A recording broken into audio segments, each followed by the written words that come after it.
Salut et bienvenue dans la deuxième partie de ce deuxième vlog sur les 10 conseils avant de créer une web radio. Donc si vous n'avez pas encore vu la première partie, je vous invite à retourner la voir et allons-y pour la deuxième partie. Alors évidemment, une des choses en radio essentielles, c'est de savoir parler. Alors quand je dis savoir parler, il ne s'agit pas de savoir lire tout un texte sans accrocher, en mettant le ton, etc. Alors en mettant le ton, si justement on y vient, mais ce que je veux dire par là, c'est que vous pouvez écouter par exemple RTL, vous pouvez être sûr que dans tous les flash infos qu'ils font, il y a forcément au moins un moment où il va y avoir un journaliste qui va accrocher. Donc faut pas avoir peur d'accrocher, faut juste savoir être à l'aise devant le micro, ne pas chercher à penser aux auditeurs qui écoutent, parce que de toute façon, en plus, quand vous allez commencer, voilà, vous allez avoir 4-5 personnes qui vont vous écouter, peut-être un petit peu plus par effet de curiosité, mais sincèrement, n'ayez pas peur du public qui est en face de vous, dites-vous que ce sont des potes, dites-vous que ce sont des gens à qui vous pourriez raconter des histoires dans une soirée, bref, vous n'avez pas nécessairement besoin d'avoir peur d'accrocher. Déjà, ça c'est la première chose. La deuxième chose à savoir aussi, c'est qu'il faut savoir mettre le ton. Mettre le ton parce que en radio, quand vous écoutez des journalistes, vous voyez qu'ils sont pas en train de lire un texte de façon monotone, comme ça, c'est pas du tout agréable à écouter. Donc sincèrement, quand il faut parler, je vous fais des petits extraits en live, c'est cool. Quand vous parlez en radio, il faut savoir mettre l'accent sur les bons mots. Et ça, j'ai envie de dire, il y a deux choses à faire pour savoir le faire. La première, c'est écouter des journalistes, écouter des animateurs radio, la manière dont ils parlent, la prosodie comme on appelle ça. Écoutez-les parler. Ils insistent sur certains mots, ils insistent dans des phrases, voilà, ils savent quoi mettre en valeur. Vous verrez qu'au début, vous y réfléchirez peut-être un petit peu, mais petit à petit, ça deviendra complètement naturel pour vous. Et la deuxième chose à savoir, c'est que quand on rédige un texte à l'écrit, ne le rédigez surtout pas pour que ça soit lu dans la tête de quelqu'un comme un bouquin finalement, ou comme un roman, ou comme une expression écrite. Ne le rédigez surtout pas, il faut que ça puisse être lu mais à haute voix. Donc dites-vous que quand vous écrivez un texte quand vous préparez une chronique, rédigez-le pour que ça soit lu à haute voix. Donc si vous avez besoin de mettre des interjections, si vous avez besoin de faites des phrases courtes, voilà. Ne faites pas des phrases trop longues, sujet, verbe, complément, c'est très bien. Respectez la ponctuation. Voilà, c'est pas plus compliqué que ça. Il faut juste faire des phrases courtes et savoir mettre le ton quand vous parlez. Parce que vous allez voir que ça sera beaucoup plus agréable à écouter, mais surtout écoutez les journalistes en radio. C'est le meilleur exemple que vous pouvez avoir. Entraînez-vous à parler comme eux, réécoutez, enregistrez-vous, et vous enregistrez un flash info, mettons, d'une radio donc musicale, donc c'est des flashs qui durent 2 minutes. Vous recopiez le texte, ça prend un peu de temps, c'est chiant, c'est sûr, mais recopiez le texte. Entraînez-vous à le lire.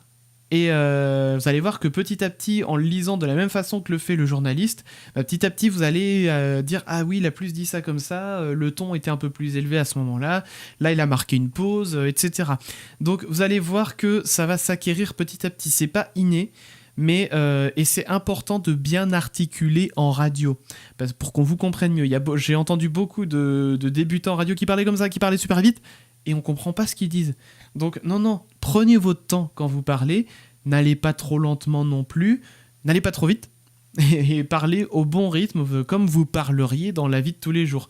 Alors, s'il y en a qui ont l'habitude de parler rapidement dans la vie de tous les jours, ralentissez un petit peu, ça fait pas de mal, et vous verrez que vous serez plus compréhensible. Dites-vous bien qu'il peut y avoir plein de gens qui vous écoutent derrière, et que ces gens-là, ils sont là pour écouter ce que vous avez à dire. Donc, si vous défilez votre texte à toute vitesse, les gens, ils vont décrocher parce qu'ils n'arriveront plus à suivre. De la même manière, si vous parlez beaucoup trop lentement, ça peut donner l'impression que vous êtes complètement endormi. Et là aussi, les auditeurs vont décrocher. Donc ça s'apprend, c'est pas inné, mais c'est quand même facile à apprendre, sincèrement. Conseil suivant, apprenez le jargon de la radio. Vous allez voir que, comme dans tous les corps de métier, il y a un jargon qui est bien propre à la radio. Donc apprenez-le, parce que vous allez vite vous rendre compte que utiliser des mots comme machin, truc et bidule, ça va pas être pratique, vous n'allez pas vous entendre. Donc on pourra faire aussi une vidéo un jour sur le jargon de la radio, mais je vais citer quelques mots qui ne parleraient pas à tout le monde. Si vous les croisez dans la rue, vous leur dites tiens, tu connais ce mot-là, ils vont vous regarder de travers. Le mot bed, le mot compresseur, le mot égaliseur. Qu'est-ce que je peux vous citer encore? Ça, c'est des mots qui me viennent comme ça. XLR aussi, par exemple. Bon, bah voilà, tout ça, c'est des choses. Vous dites ça à un inconnu qui passe dans la rue, il va vous regarder de travers. Donc, apprenez le jargon de la radio, puisque voilà, c'est important. Au moins, vous parlez avec les bons mots et vous aurez derrière voilà, plus de faculté à vous comprendre entre vous. Je pense à quelques autres petits mots comme ça. Liner, cut, cartoucheur, ou sampler aussi, si on préfère parler en anglais, parce que forcément, il y a des termes anglais aussi. Si on va plus dans la technique, on peut avoir du SIP, on peut avoir une console de broadcast. Donc sincèrement, il y a beaucoup de termes à connaître. Vous pouvez vous faire des petits lexiques. Je pourrais vous en partager un aussi, parce que j'en avais fait un jour comme ça. Je pourrais vous le partager un jour. Donc voilà, apprenez le jargon. Autre conseil que je peux vous donner... N'ayez pas peur des frustrations. On l'a déjà un petit peu dit auparavant, mais sincèrement, n'ayez pas peur d'être frustré. Vous allez avoir peu d'auditeurs, bah c'est pas grave. Continuez de faire ce que vous aimez. Vous allez vous craquer sur une chronique, ou alors vous allez trouver peut-être qu'une émission est pas terrible. C'est pas grave. Il faut juste, quand c'est comme ça, que vous appreniez de vos erreurs. C'est très important. Ne foncez jamais tête baissée dans le mur en vous disant ce que j'ai fait c'est bien. Soyez toujours très autocritique avec ce que vous faites parce que c'est le meilleur moyen de progresser. Et pour le coup, ça ne s'applique pas qu'à la radio ce que je dis là. Mais donc sincèrement, quand vous enregistrez vos émissions, parce que c'est quand même conseillé de les enregistrer pour pouvoir archiver, pour pouvoir faire des best-of aussi, pourquoi pas, réécoutez ces émissions, surtout dans les premiers temps. Et notez tout ce qui ne va pas. Surtout si vous faites une émission en équipe, notez point par point ce qui ne va pas. Et faites, voilà, dresser le bilan entre vous. Le but, c'est pas de dire « Ah, un tel, il a mal dit quelque chose. » Et le but, c'est pas de se moquer. Le but, c'est d'être constructif. Si, mettons, il y a quelque chose qui vous a déplu dans la manière de parler de quelqu'un, ou alors dans... Je sais pas, bref, faites un résumé, voilà, en réécoutant les émissions que vous avez produites. Ça, c'est quelque chose qui nous a beaucoup servi et qui nous a permis de beaucoup progresser par le passé. Et puis aussi, demandez des retours aux auditeurs que vous connaissez, donc vos amis, votre famille. Dites-leur bien d'être franc avec vous.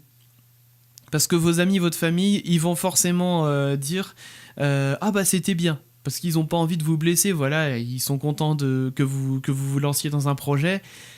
Ils peuvent penser sincèrement que c'était bien, attention, je dis pas ça, mais je pense qu'il y a beaucoup de gens qui osent pas dire « Oh, bah je me suis un peu ennuyé et tout ». Non, demandez-leur d'être sincères avec vous, parce que sinon, vous n'allez pas progresser. Et vous pouvez leur dire « Dites-moi ce qui ne va pas, parce que sinon, je me rendrai pas compte, et puis on va continuer en faisant de la merde ». Donc, demandez-leur s'il y a des choses qu'ils ont appréciées ou pas. Demandez-leur de dire aussi ce qu'ils ont bien aimé, hein. Ça coûte rien. Et puis bah voilà, appliquez aussi les conseils qu'on peut vous donner. Ne soyez pas trop fermés à ce qu'on peut vous dire. Moi je sais que ça a été mon cas par le passé et peut-être récemment, j'en sais rien. Mon équipe me le dira, mais ne soyez pas fermés à ce qu'on peut vous dire quand on va vous faire des remarques. Parce que sincèrement, si une personne vous dit ça, c'est que ça l'a dérangé et en tant qu'animateur, vous n'avez pas envie que vos auditeurs soient dérangés par quelque chose. Ne soyez pas susceptibles.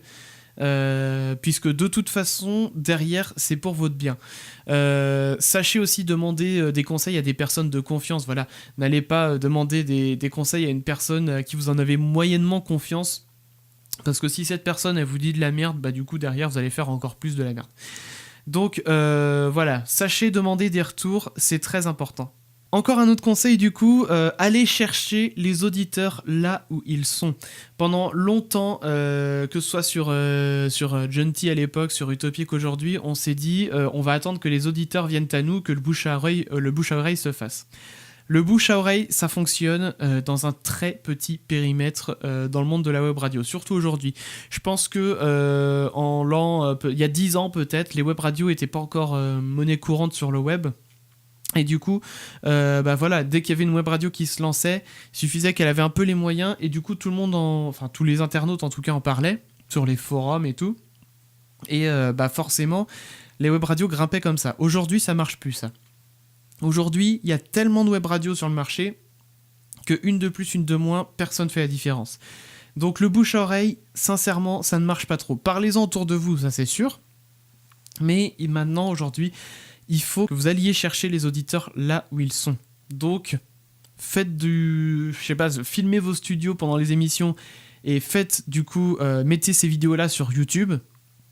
Faites du podcast vidéo, parce que YouTube, voilà, on voit que ça marche aujourd'hui, donc ça veut dire aussi forcément investir un petit peu dans du matos vidéo, ça peut être juste un appareil photo comme moi, mais voilà, faites du podcast vidéo, faites connaître votre radio sur des forums qui autorisent la publicité, ou dans des groupes radio sur Facebook par exemple.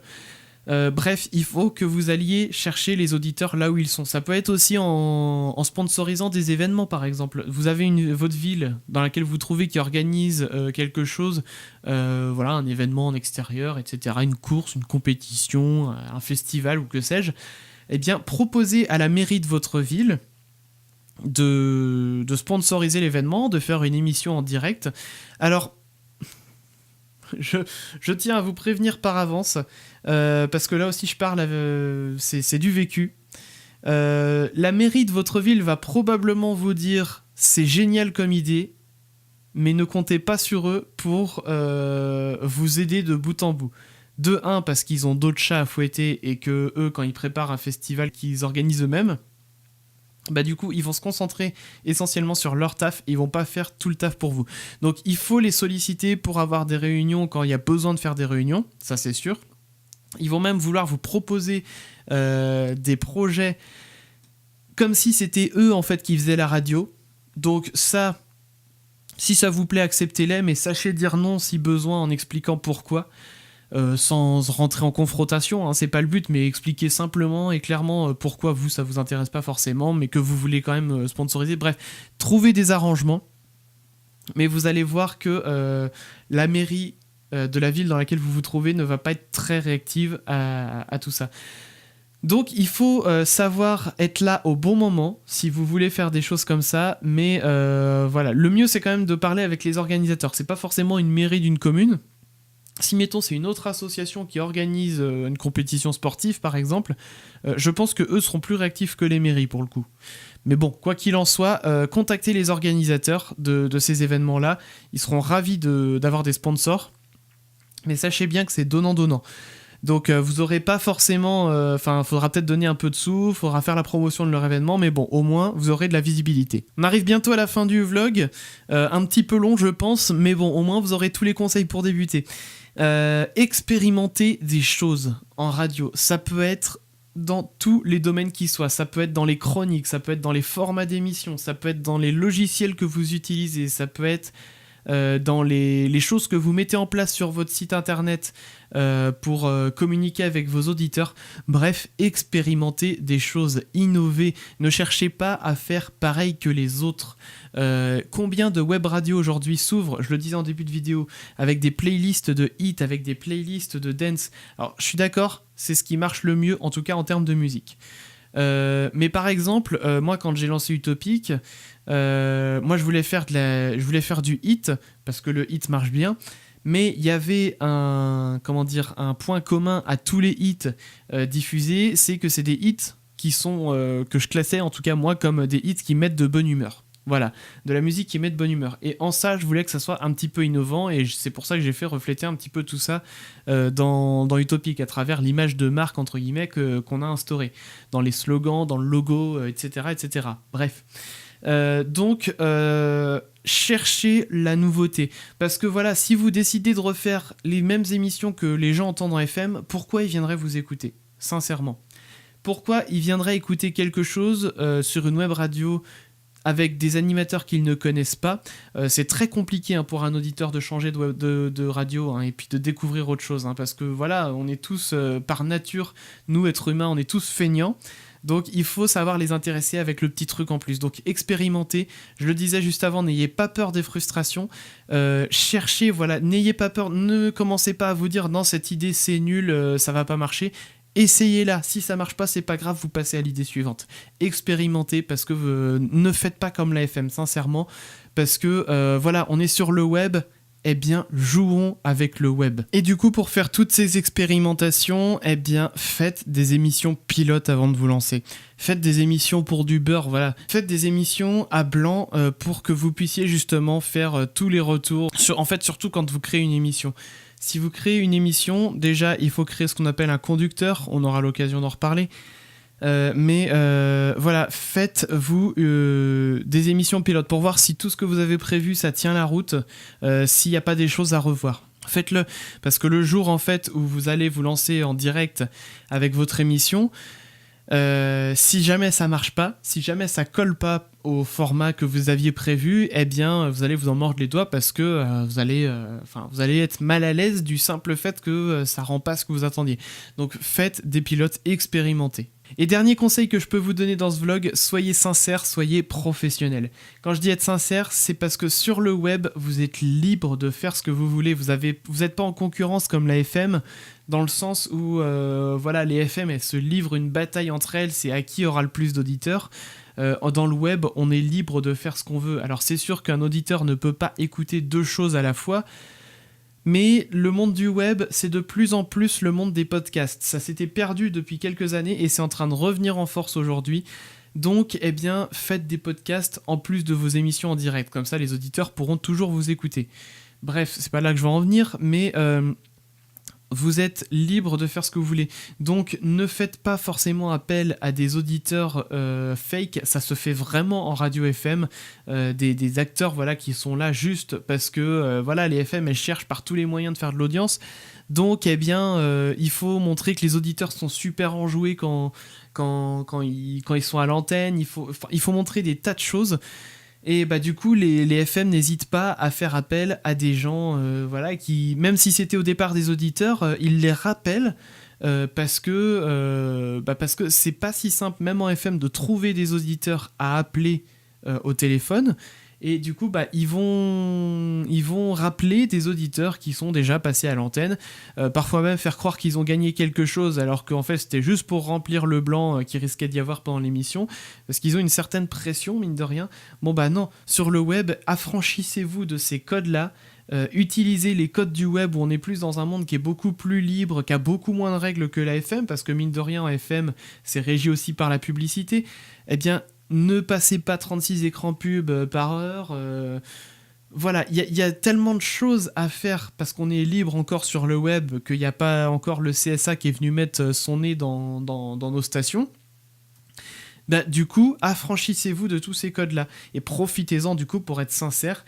Et quand je dis soyez professionnel, bah, maîtrisez d'une part ce que vous faites et ce que vous dites, et d'autre part, si jamais vous rentrez en litige avec un auditeur, avec un prestataire, avec un sponsor ou que sais-je, bah, soyez professionnel avec lui. Ne cherchez pas l'embrouille, ne cherchez pas à vous défiler. Si vous avez fait une faute, ça arrive à tout le monde. Assumez-la et vous verrez que les relations avec les personnes en question n'en seront que meilleures finalement, parce que voilà, la personne, elle aura vu que vous aurez reconnu votre erreur.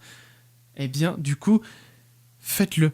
Voilà, ne cherchez pas à faire d'entourloupe, ne cherchez pas à vous défiler parce que vous verrez que ça ne vous servira pas du tout quand vous créerez votre web radio. Voilà, j'ai fait le tour de tout ce que j'avais à dire, donc ces 10 conseils qui j'espère pourront vous servir. Le plus important pour moi, ça reste le premier. Demandez-vous si vous voulez vraiment faire une radio ou juste une émission, parce que c'est ce qui va définir en fait la réponse à toutes les autres questions. Donc n'hésitez pas à y revenir, parce que je sais que le vlog a été un petit peu long. Vous verrez sur ma chaîne, j'ai tendance à digresser énormément. Donc si ça vous intéresse, bah voilà, écoutez jusqu'au bout. Si ça vous intéresse pas, mettez en pause et puis vous reprenez plus tard, je sais pas, bref, vous faites ce que vous voulez, je vous le dis, on est sur internet, on fait ce qu'on veut.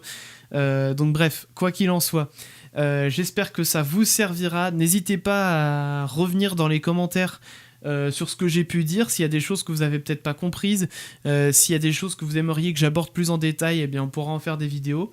Donc n'hésitez pas voilà, à poster votre petit commentaire. Si ça vous a plu, mettez un petit pouce en l'air.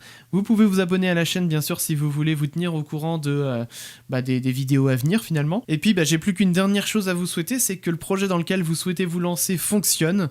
Donc eh bien allez-y, franco, lancez-vous, voilà, posez-vous les questions que je vous ai donné à vous poser, mais une fois que vous avez répondu à tout ça, lancez-vous et puis bah surprenez-nous, hein, j'ai envie de dire, faites des web radios qui innovent, qui changent et qu'on a envie d'écouter parce qu'on trouverait ça vraiment trop génial quoi. Et puis bah c'est le moment, j'ai envie de dire, de bousculer un petit peu le standard de la FM. Voilà, la FM reste leader en matière d'audience.